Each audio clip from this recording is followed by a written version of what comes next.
I've said many, many times on this channel that I think Tyson Fury has a naturally higher degree of confidence, at least with regards to boxing, than Anthony Joshua. That's not to say Anthony Joshua is not a confident person, not a confident boxer, because there's absolutely no way that he would be unified world heavyweight champion, two-time world heavyweight champion, and have achieved all he has achieved if he wasn't a confident individual. He would have completely folded under all the pressure a very long time ago if he wasn't far more confident than the average Joe and far more confident than most fighters. But there are some fighters who have elite physical ability, who have elite technical ability, but they don't necessarily have elite confidence. Now, Tyson Fury, on the other hand, is somebody who I would describe as having elite level confidence. Anthony Joshua, I don't think he has elite level confidence. However, Tyson Fury is not somebody that is devoid of fear. Not at all. Don't misconstrue what I'm saying about him. I've often compared Tyson Fury in terms of his psychological approach to Muhammad Ali. Again, the psychological approach to boxing, because as characters, there are some similarities there, but there are also some very big differences. But with regards to their approach to boxing, there's a lot of correlation between the two, as far as I'm concerned, mentally. Now, just like Muhammad Ali, Tyson Fury is a very brash individual. He likes to goad his opponents. He likes to make fun of them, to try and get under their skin, sometimes likes to try and intimidate them. These are all the kind of things Muhammad Ali used to do. Same thing. He used to come up with nicknames for his opponents. With Sonny Liston, for example, who was a fearsome heavyweight champion, a feared man, somebody who had much better wins on his resume than Muhammad Ali had at the time, somebody who was knocking people out left, right, and center, and who very few gave Cassius Clay, as he was at the time, much chance against. Now, Muhammad Ali is the reason I got into boxing. Growing up in the 80s, certain family members gave me videotapes of Muhammad Ali to watch, documentaries and what have you, as well as some fights. And I was absolutely captivated with this man. His not only fighting ability, but his personality, the brashness, the sense of humor, the predicting results of fights and then going in there and doing it, all this kind of stuff. I just found him to be a very impressive individual when I was a kid. But there was one documentary, I forget which one it was. I've watched so many Muhammad Ali documentaries, I couldn't tell you. But there was one particular documentary in which they were talking about the build up to the Sonny Liston fight. Because famously, Ali was basically trolling Sonny Liston. That's the way that people would describe it in today's terms. They'd say he was trolling him. He was stalking him around, like the way Shannon Briggs did with Vladimir Klitschko years ago. That's the kind of thing Muhammad Ali was doing with Sonny Liston. Remember, Ali was only 22 at the time. He was still pretty much a kid. Liston was a grown man, and a ferocious, fearsome grown man. Not only was Liston a feared person in the ring, but he was also a feared person on the streets. Not just because of his mob connections and all that, but if you look into Sonny Liston's story, this is a guy who on the streets was not somebody you want to mess with. So Ali was trolling this guy and following around here and there and shouting at him and all this kind of business.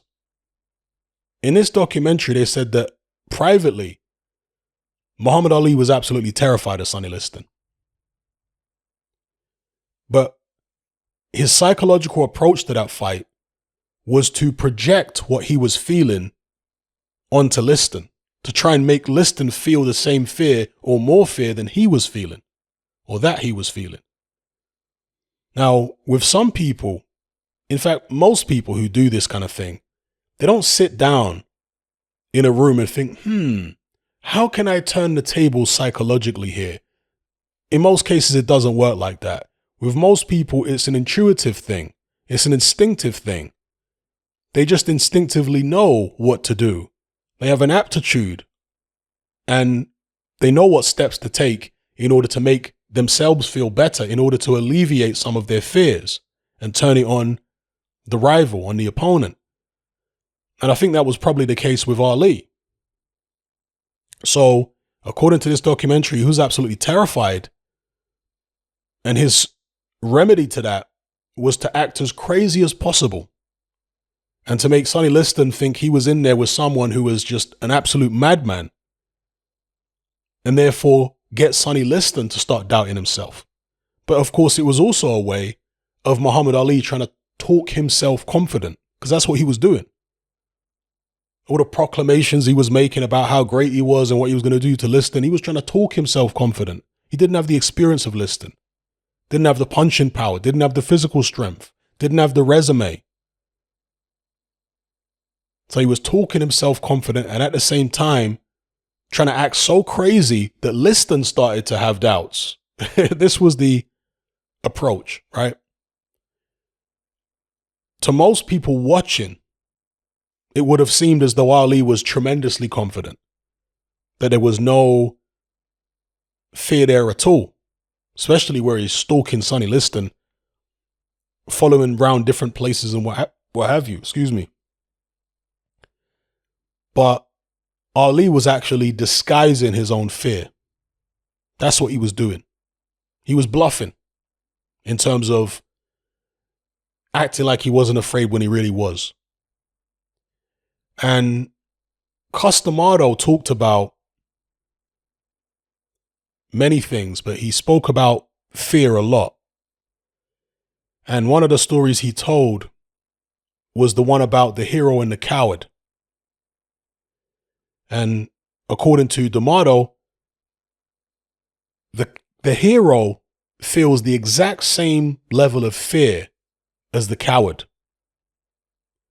The only difference between the two is the choice that the hero makes, which the coward makes a different choice. The choice the hero makes is he decides to stay and face his fears, whereas the coward decides to run away. And the reason that the hero stays and the coward runs away is because of discipline. The hero simply has the discipline to face his fear. The coward does not. Now, I don't think that that's the case every single time. There are some people who are just innately more brave and courageous, and they don't feel the same level of fear and anxiety as other people. But in a lot of cases, I think what Costamado said was true. And with Ali, he demonstrated the ability to do that, the discipline to stand up to his fears. And when Ali was threatened, when Ali was up against somebody who made him feel really scared, he reacted with aggression. He became very hyper aggressive towards Sonny Liston because there was so much fear there. Again, he wants to project what he feels onto Liston. He wants to make Liston feel the fear. It's almost like removing the fear from his own heart and then trying to infect Liston with that same fear. You see it? So when you think of Tyson Fury, there are some fighters in the past who he's been very aggressive with. People who didn't even turn out to be opponents, but he was very aggressive towards them in interviews and what have you. One of them back in the days was David Price. David Price was knocking everybody out at a time. Tyson Fury was struggling with people like John McDermott, whereas David Price knocked out John McDermott in one round. They seemed to be on a collision course, but after Fury won the British title, he decided not to fight David Price. Now, over the years, I've given Tyson Fury the benefit of the doubt, and I've said, well, maybe he was just being pragmatic at the time, wanted to fight somebody that was higher up in the rankings. I don't know. Was he really afraid of David Price? He did fight him in the amateurs, Well, maybe there was more fear there about facing Price than I've thought about in the past. Because you remember that interview that he did? Hilarious interview, vintage Tyson Fury, where he was asked about Price and he went on this big rant and he was very aggressive about him. Could that be something similar to Muhammad Ali with Sonny Liston, where he was hyper aggressive in the build up to the Liston fight because he was disguising his own fear? With Tyson Fury, the same deal. Now, possibly. Now, this is again not to say that Tyson Fury is not a very naturally confident man. Of course he is. He has elite level confidence, just like Muhammad Ali did. He's proven it. The way he went in there with the likes of Deontay Wilder and Vladimir Klitschko in their backyards. But do I think Tyson Fury is devoid of fear? Absolutely not. I think he does feel fear. Now, one thing I will say about the Ali Liston fight is that once he beat Liston, that took his confidence level to an all-time high.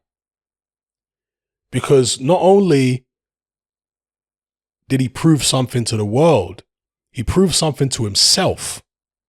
There's a difference between knowing the path and walking the path. And Muhammad Ali was able to walk the path. If you look at his reaction after that first Sonny Liston fight, he looked like somebody who just won the lottery. He looked like somebody who had been given some very, very good news, which came as a bit of a surprise to them. He didn't look like a person who was 100% sure before the fight that he was going to get that result. Because if you look at Muhammad Ali after the second Liston fight, his reaction was quite different.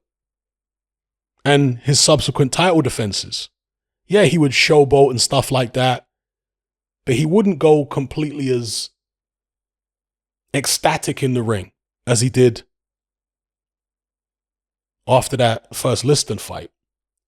And I think that's because there was a sense of relief there. There was a sense of euphoria because he realized that he was as good as he tried to convince himself that he was. Do you understand? Again, there's a difference between knowing the path and walking the path. And once he'd walked the path and proven to himself that he was that good, it took his confidence to a new level. Now, there was a very similar reaction from Ali after he beat George Foreman, although there was a much tougher fight for him. He took a lot of punishment, but he was very angry in the post-fight interview with Foreman. Now, again, he'd overcome the odds before. He came back and beat Joe Frazier in a rematch. He beat Ken Norton in a rematch. This was all before he faced George Foreman. And he'd obviously beaten Sonny Liston all those years earlier. And going into the George Foreman fight, where he was a heavy underdog, he did compare it to the Liston fight. He said, I'm going to go out of boxing just like I came in, shocking the world by beating a big, bad, ugly monster that nobody thought I could beat. I think that's a word-for-word quote off the top of my head. I've watched so much Muhammad Ali over the years. But yeah, again, if you watch his reaction after the George Foreman fight, he was very, very animated, very angry. And he was in a slightly different place mentally going into the Foreman fight. He knew a lot more about himself, what he could do and so on. But at the same time, it was a similar situation. He drew the comparison himself where he was being written off against Foreman. Within his own team, there were people who doubted his ability to beat the man. And he must have had at least some, maybe not as many doubts as he had going into the Liston fight, but at least some doubts still in the back of his mind. But again, he projected all of that at George Foreman. The name calling, the mummy. You know, if you look at Muhammad Ali, who was ringside when George Foreman fought Ken Norton, who was a former opponent of Ali, obviously. I think Ali actually picked Ken Norton to win the fight. And afterwards, he was interviewed immediately, right after Norton got knocked out in 2 rounds, brutally. He was interviewed by the Colonel, Bob Sheridan. And Ali, again, was very animated, very angry looking, screaming and shouting.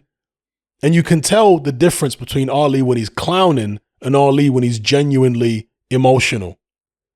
And what I saw there was the same kind of reaction from him that there was after the Sonny Liston first fight, or going into the Sonny Liston first fight, excuse me, where he definitely felt fear when he saw George Foreman destroy Ken Norton like that. But he took that fear and he rejected it basically. He's like casting out an evil spirit. And he's throwing that fear back in the direction of George Foreman. It's very interesting psychological dynamics going on. And again, with Tyson Fury, I see similar things. When you see him getting angry, genuinely angry, when he's talking about certain fighters, I think that's often an indication that there is fear there. But because he expresses it as anger, it's a very good disguise, whereby people might not think that there's any fear there at all, just supreme confidence. So, again, I'm going to stick to my assertion that Tyson Fury has a higher natural level of confidence with regards to boxing than Anthony Joshua. But maybe I'll concede that the gap between their confidence levels might not be as high as I once thought it was after further contemplation. It's just that Tyson Fury hides his fear a lot better.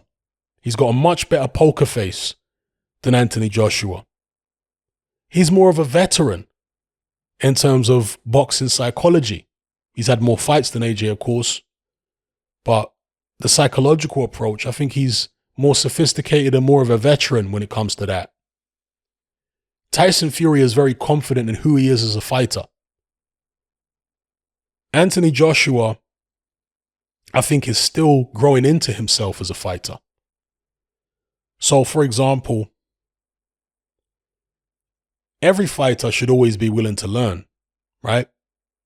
But Anthony Joshua has this attitude of a student, whereby when Josh Warrington came to him asking for advice, Eddie Hearn seemed to suggest that AJ was a little surprised and flattered.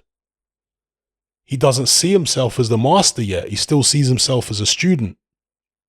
You saw that going into the Vladimir Klitschko fight, because Anthony Joshua was in one of Vladimir Klitschko's training camps as a sparring partner. And so was Tyson Fury earlier on in Fury's career. Actually, no, he wasn't a sparring partner. He just went over there to train in Germany. He was invited by his cousin Andy Lee. In fact, I'm not even sure if that training camp was in Germany. It may have been Austria, wherever it was. But he never sparred Klitschko, but he went over there to train in his camp, work with Manny Stewart and all that. I've spoken about this before, but when Tyson Fury came back from that training camp and he was asked by, I think, Steve Bunce, what he thought about the Klitschko setup and whether he was impressed by what he saw over there. And this was a very young Tyson Fury. I'm not even sure if he'd fought for the British title yet at this point. This was a Tyson Fury who was dismissed by most of the British boxing public. They didn't think he was going to be any good. I remember making videos on my old channel, and I would get constant comments in the community section from people saying, I don't know what you see in this Tyson Fury guy. He's garbage. Now, I wasn't predicting Tyson Fury would be the next best thing since sliced bread, but I saw talent there, particularly when I saw him fight people like, Kevin Johnson and Martin Rogan. I know these were not great opponents, but he showed a certain level of skill and ability that's unusual in a big man. So I wasn't as sold on him as some of his diehard fans were at all. But I definitely wasn't one of these people who said that this guy's garbage and he can't fight. And I wasn't one of them kind of people. I was always someone who was quite intrigued by Tyson Fury and his ability. But as I say, he came back from that training camp with Klitschko and he said, I wasn't impressed at all.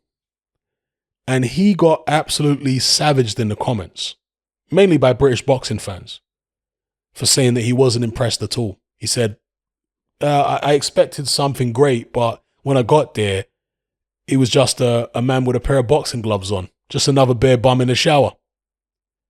That was Fury's attitude towards Vladimir Klitschko, the heavyweight champion at the time.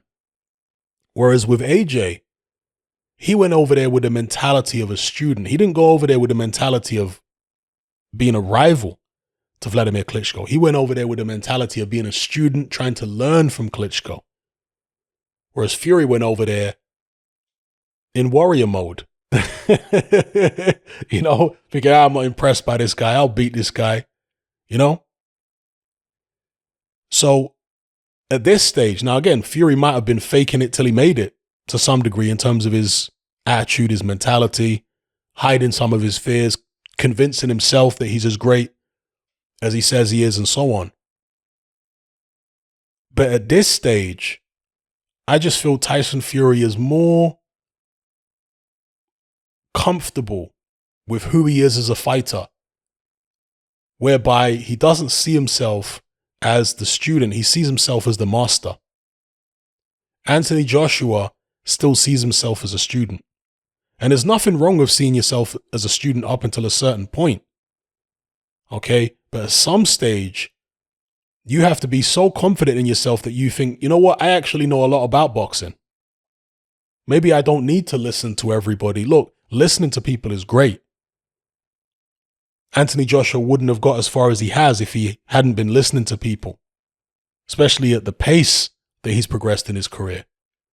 But there comes a point where you have to actually stand up and think, you know what, I've learned a lot from a lot of different people. And I've also learned a lot figuring it out for myself. And I'm going to give myself some credit now. Maybe I don't need to be, taken through a fight with some trainer holding my hand every step of the way. Maybe I know how to get through a fight by myself. Not to say that he shouldn't have a trainer or anything like that, but I'm talking about psychologically. Because we remember from that Andy Ruiz fight in New York, he was asking Rob McCracken, why do I feel like this? You don't hear Tyson Fury asking those kind of questions.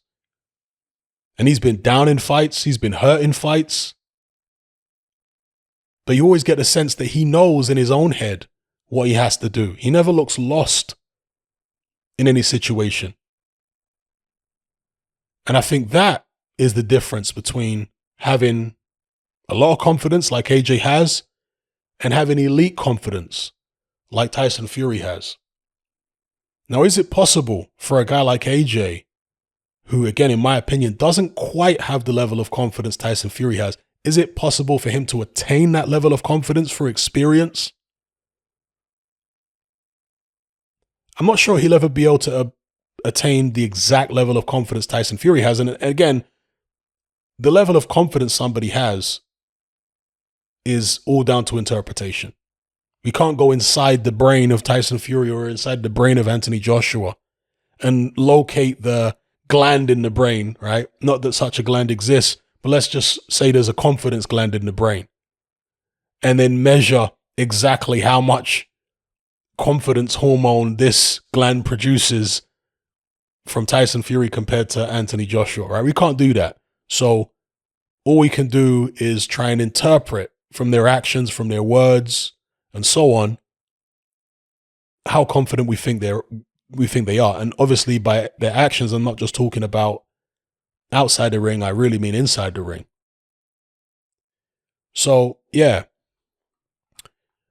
I think that Anthony Joshua can reach a level where he's at least a lot closer in terms of confidence in himself as a fighter and just being self-assured about what he wants to do in the ring, and self-assured in terms of whatever situation he finds himself in, feeling like he can get himself out of it. Because that's what Tyson Fury has. You've never seen Tyson Fury in a ring look like he's in a situation that he doesn't feel he can get himself out of. Certainly not over the past few years. Some people might argue maybe the John McDermott fights, but, I'm not even sure about that. Yes, he was very emotional after the second McDermott fight. It was a traumatic fight for him. He was a very, very young man, and he wasn't as mentally mature then as he is now. And of course, that's also something we can apply to Anthony Joshua, right? Tyson Fury wasn't as mentally mature when he fought John McDermott, but him and AJ are similar in age, right? Obviously, with boxing, age plays some part in a fighter's mental state, but more than anything, it's about experience.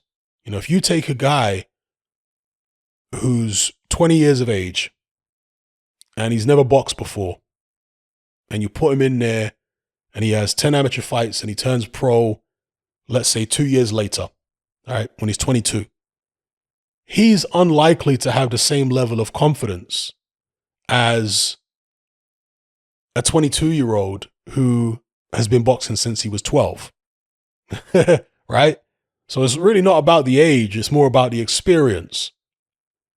I mean, you could take maybe a better example would be a guy who's 25 that only had those 10 amateur fights, and a guy who was 20 turned pro at the same time, but he had 200 amateur fights. Who's going to be more confident? The older guy with 10 amateur fights or the younger guy with 200? So age probably isn't as significant as experience. In fact, I would say it's definitely in most cases not as significant as experience. If you have the experience, it's going to give you confidence beyond your years. But either way, there isn't that much difference in experience between AJ and Tyson Fury. You think about it. And certainly at the highest level, at championship level, AJ's had a lot more fights as a professional. So when I look at him and still see trepidation, anxiousness in his past two performances, and even in the Ruiz fight itself, the first Ruiz fight, to me, that's indicative of somebody who isn't quite as confident as a Tyson Fury. Again, not to say that Tyson Fury doesn't have fear. I think he does, just the way Ali does. But maybe he deals with it better. Not only does he disguise it better, but he processes it a bit better. And he's able to project the fear, like I say. He's able to cast it out like an evil spirit and instead infect his opponent with it. Or that's the idea. That's the psychological idea. So, yeah, just some musings here about Tyson Fury and Anthony Joshua, where they're at mentally, the kind of characters they are. And one of the other things that Customado always talked about is champion fighters being champion liars. You have to be good at bluffing. It's the art of war. It's like in the ring. Feinting is a bluff. You're pretending like you're going to throw a shot. Now, sometimes you do that simply because you want to confuse your opponent, right? You're not necessarily trying to hide anything about yourself. You just want to confuse the opponent into making a mistake. But other times, you'll be in the ring and you're tired. Other times, you'll be in the ring and you've got an injury. And so you're feinting because you're trying to convince your opponent that you can do something that you can't actually do. Maybe you could do it earlier in the fight. Maybe you could do it in a previous fight. But in this particular fight, you're dog tired, you've got an injury or whatever. You're not confident in throwing that backhand or whatever your favorite shot is. So you just pretend like you're going to throw it. And you use the fear that your opponent has of that particular punch against them. They're not going to go for a certain shot because they fear the backhand. And you're just using the threat of it, the feint of it. I'm going to throw it. You see? That's one of the great things about feints. That's one of the secrets, really, to David Haye's style. This is why David Haye and other fighters like him are able to be so low volume. Because David Haye was the kind of guy who would come out early in a fight and he would try and hit you with at least a good, couple right hands, hard shots. Even if they don't land on your face, they might hit you on the shoulder. He'd try and hit you hard early to make you respect the power. And then after that, if he couldn't get you out, he would do a whole heap of feinting. Just constantly feinting and feinting with that right hand like he's going to go for you with it. And that would prevent you from throwing shots. So David Haye, a person who doesn't have naturally great stamina, particularly because he bulked himself up with a lot of weightlifting, a lot of excess muscle, which his heart and lungs were not genetically designed to carry, impacted his stamina. Okay, that means that he wasn't able to have the kind of work rate that some other fighters had. Therefore, feinting was even more important to him. Okay, bluffing people, bluffing opponents, making them think that he can deliver these tremendous punches anytime. When in reality, if certain opponents had actually pressured him more, yeah, they could have got knocked out by Jean-Marc Mormec. But then again, maybe they could have got to him as well. If they were able to get past those shots that David Haye did throw, particularly later on in the fight, and put it on him. Because as the fight goes on, the power is diminishing, and the more you get him to throw, and if you manage to get past the shots and he's not knocking you out, those feints are just bluffs. There's nothing behind those feints. He can't generate the same kind of power or the same kind of speed. You see? So boxing is very psychological. Not only in the ring, but outside the ring. A lot of it is bluff. And getting your opponent, getting the enemy to believe in the bluff, to buy the bluff. So, yeah, just some musings for you guys. I've always been someone that's very interested in human psychology from when I was young. And getting into boxing, seeing people like Muhammad Ali, Mike Tyson, all these different fighters over the years, James Toney, Floyd Mayweather even, who's a more modern fighter for an oldie like me. I wasn't just fascinated with their boxing ability, their different techniques in the ring, but their psychology.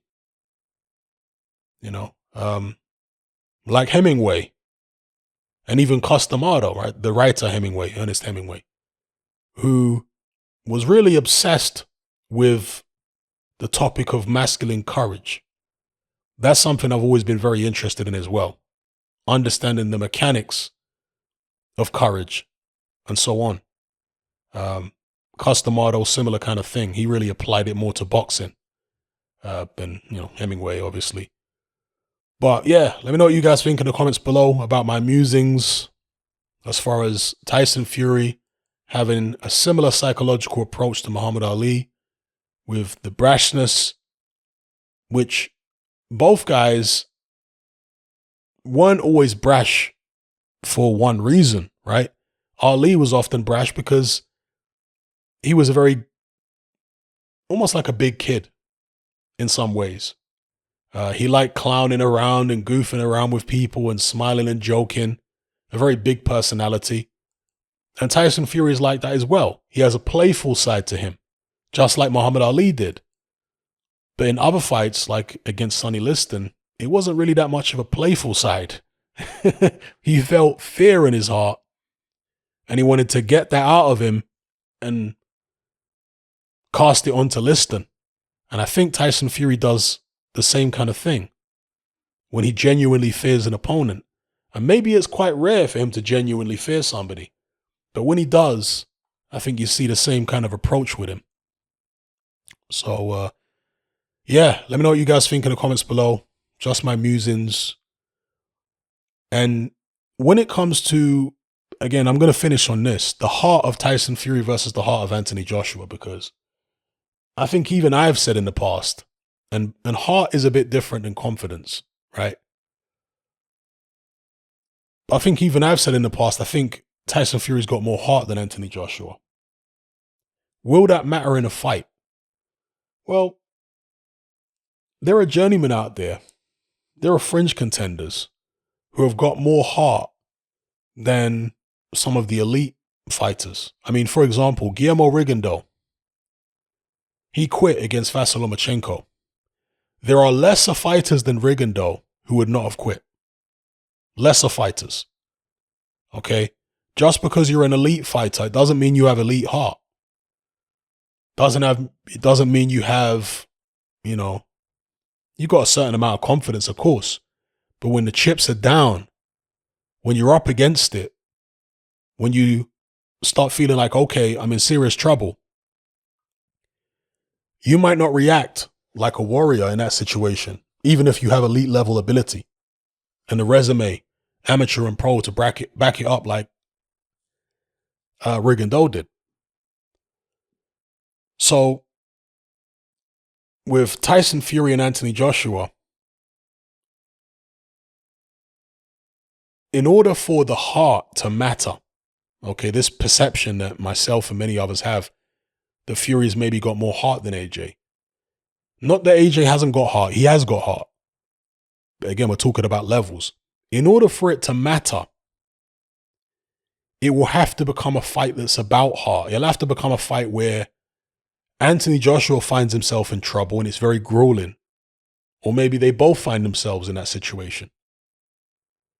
But in order for it to get there, Tyson Fury is going to have to overcome AJ's physical attributes and his physical ability, his sharpness, his counterpunching ability, his balance, his movement.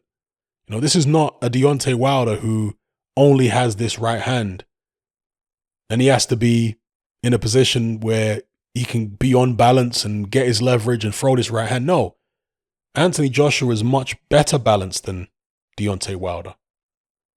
Okay, so in order to take someone like him into the trenches where you're testing his heart, I think that'll be more difficult for Tyson Fury to do that than it was to drag Deontay Wilder into that situation where he was testing Wilder's heart. So I don't think it's as simple as saying, well, Tyson Fury is going to beat AJ because he's got a, bigger heart and all this kind of stuff. You have to be able to get past the physical attributes, the technical skills to get to the heart. You see it? And I don't think that's going to be that easy for Tyson Fury. And obviously Tyson Fury has tremendous technical skills himself. If it turns into a technical fight, is that really going to test Anthony Joshua's heart? If it's a fight where Tyson Fury is being slick and slippery and difficult to catch and maybe is frustrating Anthony Joshua, is that going to test AJ's heart? I wouldn't say so. I don't think that would be a situation that AJ would feel overwhelmed in. I think AJ in that situation would be far more willing to let his hands go and take chances than Vladimir Klitschko was, for example, against Tyson Fury. I don't think he's going to feel like he's out of his depth and feel like his heart is being tested in that situation. I think in order to test AJ's heart, you're going to have to actually hit him with some shots and hurt him. Maybe hit him with body shots, drag him into the trenches, tire him. Then heart might matter. But to get him into that position, I don't think it'll be easy. So anyway, long vid. Hopefully you guys have got some food for thought, some points to discuss. So let me know in the comment section below. Come and join me on Patreon and access my weekly no-holds-barred, censorship-free podcast where we lift the lid on a wide range of controversial topics. It's not mainstream friendly, it's not politically correct, but that's the whole point. We dare to stand as a beacon of reason against an army of insanity. Just head on over to my Patreon page and select the tier called Hatman Hot Topics. You'll gain access to a minimum of 2 hours of exclusive content every single week, including podcasts, videos, interviews, live stream Q&A sessions, as well as my popular Confessions of a Nightclub Bouncer series. Not to mention a vast back catalog of hundreds of hours of previous episodes. You can listen via the Patreon app with the option to download in high quality MP3. We've also got a Discord server where you can come and chat and hang out with myself and other members. There's no contract, no commitment, and you can cancel at any time. So come and join our community of free and critical thinkers by signing up with me here on Patreon today.